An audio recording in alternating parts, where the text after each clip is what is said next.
Hi everyone. Today I'm interviewing Pirate Scrum half JB Bruzulier. Is it how you pronounce it? Yeah, mate, spot on, spot on. Good. All right. So, um, question time. Obviously, we do this every week, and they get more and more interesting, and we get better and better guests every time. Obviously, we're at the top of the tree now with you. So Yeah, let's basically just start with how your lockdown's been. What you've been up mate. to? Keeping fit? Yeah, no. Well, I've been trying to. Obviously, with three kids and the wife, it's been tough, mate. I think the first 2 3 weeks was really good because obviously, we just had a newborn as well, so it was really good family time, and there was always stuff to do. And after a month or two, the kids just got really bored of them, and we tried our best and with stuff and with homeschooling. And to be fair, my wife nailed it. To be fair, so I was quite lucky in that sort of respect. And I was sort of the PE teacher. So I tried it. Yeah, I did, mate. I kept busy. We were locked down in Worcester area, where the wife lives with the kids, and I'm down here. Then I commute as much as I can. Then. Okay. So Yeah, they were up there. Well, you were up there with them, were you? Or you? yeah. Yeah. That happened. I went up there and stayed with them then. Oh, fair enough. Well, that's quite nice then. Yeah, it was good, obviously, and then I got away to France for a few days and see close family because we lost a relative. So I went over there for a few days and then come back, and then moved down here now, and wait till everything kicks off again, really. So you're going to show everyone the view. You were showing off to me a second ago. Oh, I will. Obviously, don't give your address out. Look at that. But yeah. Bless, mate. You don't get that in Worcester. Oh, mate, you don't even get that in Wales, mate. Oh, I don't know. You go down Pembroke, you go down West. Yeah, to be fair, yeah. But this is beautiful view. Yeah, it's beautiful. So basically, let's start with your kind of rugby history, because you got plenty of experience behind you, haven't you? You've been overseas. You played a bit in France. You played a bit in God's country in Wales. So what's your history? Oh, mate. So I started off in Whitchurch High School with like the Blues region. And then I moved to, funny enough, I was in the Blues playing scrum half. My first year playing scrum half, got into Wales in the 16s. And I had a trial for Cardiff Blues under 18 to scrum half. And I always remember this phone call off Dale McIntosh. And he rang me and he was like, if you get a phone call about 9:30, it means you haven't made the squad. So I had a phone call at 9:30. And I was like, oh, man. He rang me. He was like, oh, mate, we're ringing you because we want to offer you a 3-year deal. And I was like, oh, amazing. He was like, yeah, but it's hooker, not scrum half.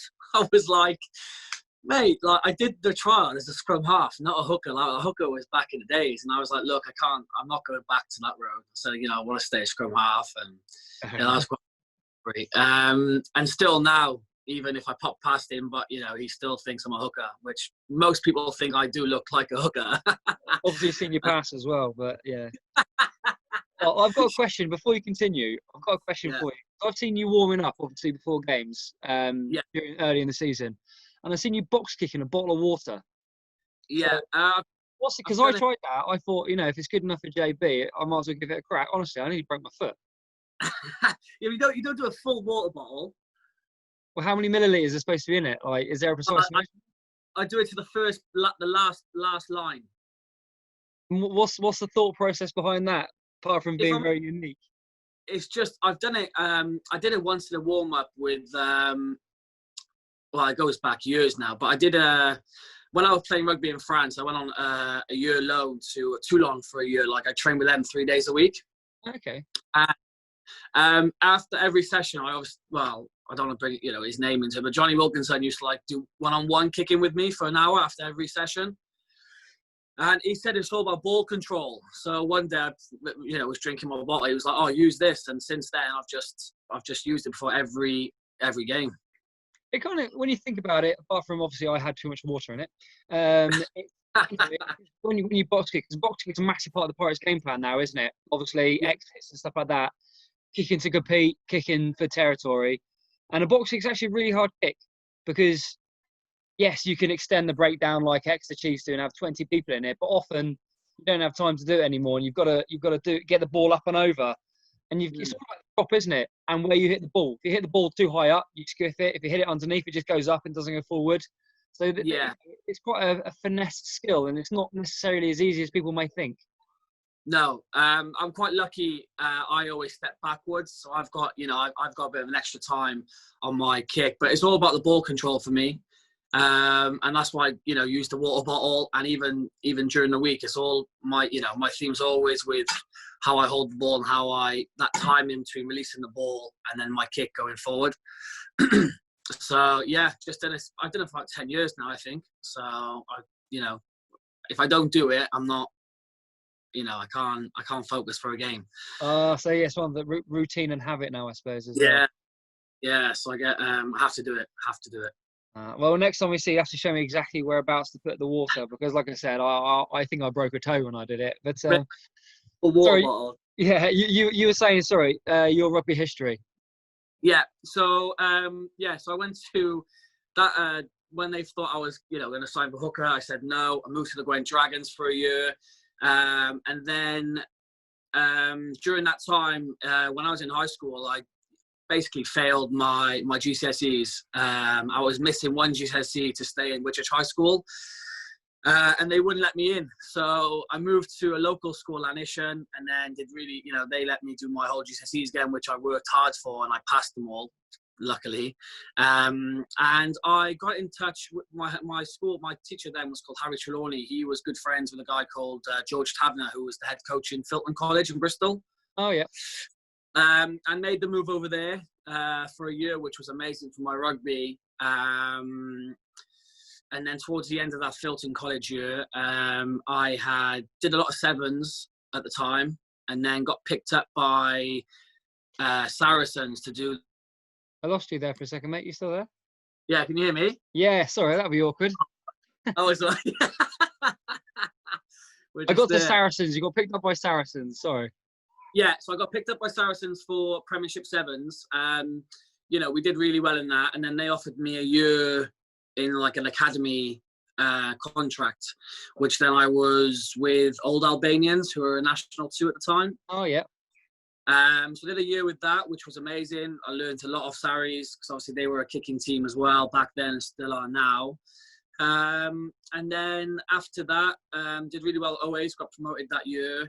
And I just wanted to change. So my dad's French, so my grandparents live in the south of France. And I just wanted to maybe live out there for a couple of years. And I found a club who were in Pro D2 who took me on. And that was amazing. I was only 18, 19, living in the south of France for 2 years. Sorry, my little girl's coming. Go downstairs. Go downstairs. That's all right. You can say hello if she wants. Hello. In my second year of south of France, that's where then I got to train with Toulon 3 days a week. Till Monday, Tuesday, Wednesday with them, and then Thursday, Friday with Aix-en-Provence, and played for them. And then after that, with mate, so many clubs, it's crazy. I was going to say, how old are you now? I'm 27. So it's not as if you've had that many clubs and you're like 24 years old. No, I know, but I can't be on 20, 28. So then from there, I then had, then I signed with Worcester Warriors for 2 years. Obviously the first year was amazing. We got promoted. Well, we won the British Irish Cup. We lost in the final of the A-League, and then we won the playoff championship, which was against the 1 point. We won by a point over the 2 legs. Mate, it was insane. Wasn't it last minute try as well? You had a big overlap, and then they blitzed the line, didn't they? And it was like a last minute try. Worcester scored. Yeah, so we scored. We played them away. We scored in the 83rd minute, and we won the game by a point. Yeah.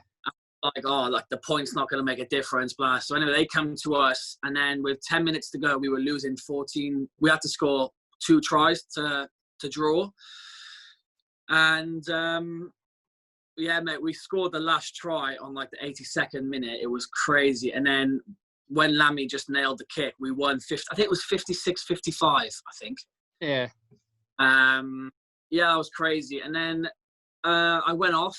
We had a off-season, I come back. I had a bit of a groin issue, but yeah, luckily enough, I signed at Clermont as a medical joker. Nice. Yeah, which was insane. It was very weird. Dean called me up and said, "Look, Clermont want you for a couple of months while Morgan Parra's in the World Cup," and oh mate, it was just insane. So I went over there for 5 months, which was incredible. There's apparently no better home atmosphere in Europe than what you're playing a big game for Clermont. Mate, it was scary because they all kept saying to me, like, you have to see the crowd. And I tried to learn all the moves during the week, so I only had a couple of days for the first game. And before you go in, the stadium was empty.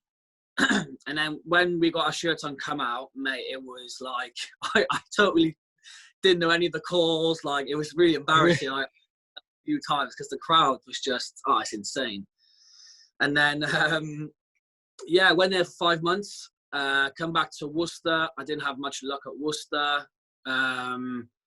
It's quite a weird one when I come back, to be honest. Then the second year, Worcester just cracked on, didn't play much at all. Had a groin operation. And then when I was in France, I got contacted by a club called Nevers, which was at the time Federal 1.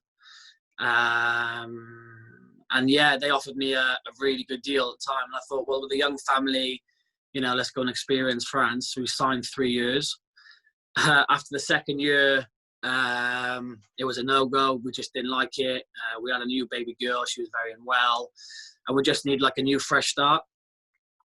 So then I signed at Leeds for a year. So we come all the way back to Leeds. Met an amazing club. It's an amazing club, great coaching staff and everything, and they had money problems and everything. So, and then Chris Sterling was the director of rugby at the time at Leeds. Got on with him very well, and when he said he was going to the Pirates, I've always kept in touch with Paves and Gav, and I thought the time was right to move, really. And luckily enough, it's the best decision I've made is to come to the Pirates. Oh, good. So you're a fellow Welshman, aren't you? So you played Welsh Sevens as well, haven't you? Yeah, I did. How many tournaments did you play, and where did you go? To be honest, I did 3 or 4 of the European tournaments, and mate, it was really good crack. Like, it was awesome. And then when we got to like the World Series, I went to Las Vegas, but I was too young to do anything. It's 21, isn't it? You got to be 21 out there. 20, I was gutted. And I did Wellington. Oh, how cool was that though? Was that in the Cape Tin in the Westpac Stadium? Yeah, insane. See, it's actually changed because way back when I played there, it was a big fancy dress party atmosphere. So imagine, was it 60,000 people by the final day? Yeah, about 60,000 people, all in fancy dress, all clean off it, for lack of better expression. And then they just all migrate into the centre of town. So yeah, it's a pretty wild experience.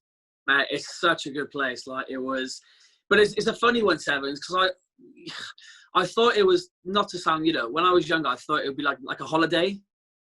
You go to this beautiful town, like, because the Europeans were just, it was very low key, chill. But when I went to the World Series, man, it was really tough. Like, I didn't enjoy it. Maybe that was because, to be fair, I didn't play much. But in the mornings you had to get up early, and before the tournament you'd go for a blowout. Yeah. Horrible. And I was like, we had is it Proctor? Yeah. Mate, he was insane. I never like those. Every morning you wake up and you got to do a urine test to see if you're dehydrated or not. It's like, well, I can't help it. I've been sleeping for 8 hours. It's not my fault. And then they used to do fat tests as well. And I was like, well, if I'm fat now, I'm going to be fat in 10 hours time when I start playing. So it's not going to help much either. But no, it's a different environment, isn't it? Because you'll go to these countries like Wellington and Vegas, and you basically get 1 day where you get to explore. And the rest, it's full on training, full on professional, and also you're in the hotel with all the other teams. So all the opposition that you're going to be basically going up against, you're just standing awkwardly in a lift for when you're going out your bedroom. So it's a strange situation. And training's, it's not like you have a light session. Training's full on. Then you have to recover and you're tired. And obviously you want to go and explore. But like Vegas was 24/7 non-stop, like music, like it was, you couldn't rest. It was, it wasn't fun really. But anyway, regarding sevens, my reminder's just come up. Lee Williams said to me, he said, how did it feel like to get filled in by Tomasi Kama? Oh, see, he says that right, but basically what happened was I took one for the team because we were playing we were in Wellington, weirdly enough, and we were playing New Zealand, and it was the first game of the day. So there wasn't actually that much of a crowd there, but we played New Zealand, and we were losing 5-0. And I think it was actually Lee Williams who made a break down the touchline. And he got tackled just short and the ball spilled over, but it was like a high shot, so it was a penalty. And I went to pick the ball up, and Tomasi Kama grabbed my feet. And I went to take a quick tap, and he wouldn't let me. So for some reason, I don't know why, I bounced the ball off his head because I was really annoyed. It was 5 meters out. There's no one in front of me. I thought, this is my moment. And I bounced the ball off his head. And he just stood up and absolutely melted me in the jaw. And honestly, it was so painful. I couldn't eat for a week. But ironically, he got sent off. He got red carded. And off the resulting penalty, we scored under the posts. And the score was 7-5. And that was the final score. And I think statistically, that was the first Welsh team to beat New Zealand in New Zealand in about 50 years. So, you're welcome. You're welcome. You won. Yeah. That's all me. Yeah. Taking one for the team. I'm a team player, mate. Mate, that's fair. All right, I'll leave you that. Because when Lee Williams was telling me, I was laughing. And then now you've told this, mate, you've took one for the whole nation. No, he belted with me. He did. That hurt. That out, please. Go on, that's me, darling. Yeah. I want to say I stood on my feet and took it like a champ, but I didn't. If you actually watch a video, it might be on YouTube still, but I go after him and I've got like DJ Forbes getting on my way and I'm acting all big. And it looks tough, but you don't see that I've got like Lee Beach and James Merriman behind me backing me up. So I look all tough, but I wouldn't have done it if they weren't behind me, that's for sure. That's awesome. But anyway, amazing. I'm interviewing you. It's not the other way around. Come on. Yeah, sorry. So let's talk about last year. Obviously, it was a tough season for you last year because you actually had an incredibly good start, some really strong performances. Managed the game very well, put some really, textbook box kicks in, and it kind of, you seem to fit into the guy's game plan. But then, tough injury, was it your shoulder? Yeah, my left shoulder, yeah. So firstly, how is your shoulder now? But obviously, moving on, how was the season for you then? Because obviously it's horrible being injured. You kind of get that isolated kind of feeling, and especially long-term ones. Yeah, you know what it's like, since playing rugby, you're going to have niggles everywhere. And I had sort of a niggle on the left shoulder for a while, cracking on, it was very strong, to be honest. And I knew one day I was going to have, need to have it done. So I cracked on with everything, did my rehab, it was strong. And, I was in the gym and mate, it just buckled, like it just completely fell out, and I just needed it done. But before that, I enjoyed the season. I think I think if we would have beat Newcastle at home, I think it would have been a huge stepping stone. And if you look back at the game against Newcastle, I think we gave 18, 19 penalties, and against 19, and against any team in the champ, you're not give 19 penalties to it, you're not going to win a game. Because also the try they scored, if I remember rightly, it's a very soft try. Yeah. In terms, you look at how well the Pirates defend, I can imagine in your video session, you're basically, the summary would have been something like, we've given this many penalties away and gifted them territory, but they still couldn't score. The only time they scored was when we just made this ridiculous system error. So the game was effectively your guys to lose, wasn't it? Yeah, 100%. We did really well. We had a really good it's my first pre-season with the club where I felt like, we bonded really well. We had something really good going, and we did. But it was just, we smashed Ealing, and people thought, Ealing was going to be this, and we did really well. And it was just a shame because when Newcastle won, you just seen that margin in the table, go further and further. And then when you're playing catch up, it's a bit tough. Newcastle, to be fair, were a very good team because obviously the second time we played them, they showed what they had. But, we did really well, and we've got a very, very good squad. And I think it's the highest we finished, third. I know the season ended, but I think we would have finished third in the long run. But then, yeah, my shoulder went, and now this lockdown, in one thing has helped me in one way because I can be ready for next season, but just got to wait and see now. So that leads me nicely on to my final question. What are your hopes for this season coming then? So obviously, firstly, have you heard anything from the Pirates about when you're going to kick on to training and stuff like that, or are you still waiting to hear? And what are you kind of hoping to achieve this coming season personally, but also as a club and as a squad? Mate, we've obviously had Zoom calls and stuff, and everyone's keeping fit. Everyone's just waiting to get back to a bit of normality, really. We just got to wait to see what's happening with the Championship, when we can start. Well, first of all, the Premierships, because obviously we're Saracens and stuff. But I think next season, for me, I think it's open. We've got a very, very good squad, a bit small, but if we can keep everyone fit and everyone fighting, I think, to be honest, mate, I think the champ will be very open. Don't get me wrong, Ealing have signed a lot of good players. Top players, yeah. For me, I think it takes longer than, if they bond together straight away, fair play to them. But, it takes a while for that, I think. And we're quite lucky as the Pirates. We've stuck together for a few years now and things are starting to improve. And I think we can push on, For me, I just think it's very open. And I think if we can start off well and start off with the first couple of big games, big teams, I think, anything can happen. Yeah. Especially when you look at the likes of Saracens coming down as well. They've lost a lot of players. And don't get me wrong, they're still going to have a really talented, very good squad because they've got a very good academy system as well. They've got loads of depth. But the players they've lost, they're like, you talk about the spine of a team. They're the ones that kind of complement the talent within the squad. So they've got to find new leaders. And they've got to find a new spine that gives the team direction and get back to the way they want to play. But they have got a very good culture at that club as well. So that'll work in their favour. Yeah, mate. Saracens, they're always going to be the favourites, regardless. And the culture they have there is amazing. But for me, I think, the Championship is something, it's totally different. It's not easy. When I was with Worcester to get promoted, it was tough. You had to respect the competition. And I think with the players they've lost, for us, it's a bonus in one way because we're like, what's stopping us from surprising the league? But we're excited. We're very excited, and like I said, anything, they've got to come down to here, to the Mene, which is miles for them, nothing they've ever experienced, to be honest. Nice track, though. I did a run on it the other day, looking lush. Mate. Not a drop of water on there. Huh? Not a drop of water on there. It's lush. Mate, it's looking beautiful. We're quite lucky, because obviously during that Christmas time where we had 4 games on it in that Christmas period was just ruined it.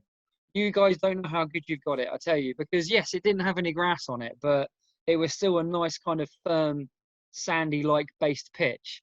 Back in the day when I first joined, so when did I first join? It was like 2004. So, crikey, that was 16 years ago. That's depressing. But the pitch was lovely. You had the stadium and you had like the grounds and stuff like that. But the actual pitch itself was a quagmire. When you get to the winter, it just cut up and it was sludgy and there was no kind of running rugby played. It was just, we've got big humans in our team. We're going to try and run at your big humans. And there's just me. I was a 9 at the time as well.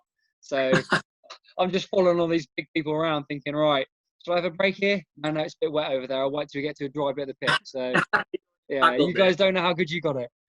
Mate, we're lucky. We've called it our beach now. It's last year we called it our beach, but this year it's looking like a real good field. Well, just look after it, please. We will. We're trying. We are trying. But mate, I will let you go back to your family. Mate, thank you very much for spending some time to have a chat with us. And I genuinely look forward to seeing you back. There's a lot of competition in the 9 shirt. Obviously, you got another namesake, Rodri, and Schwartz, I think. So there's lots of competition for that 9 spot. And I'm really looking forward to seeing you, getting back into it and cracking on and staking a claim for it. And it'll only do good for the squad. So, mate, thank you very much for your time. Perfect. Thank you, guys. And I'll see you soon, man. Cheers, Rod. Good, mate. Take care. Bye.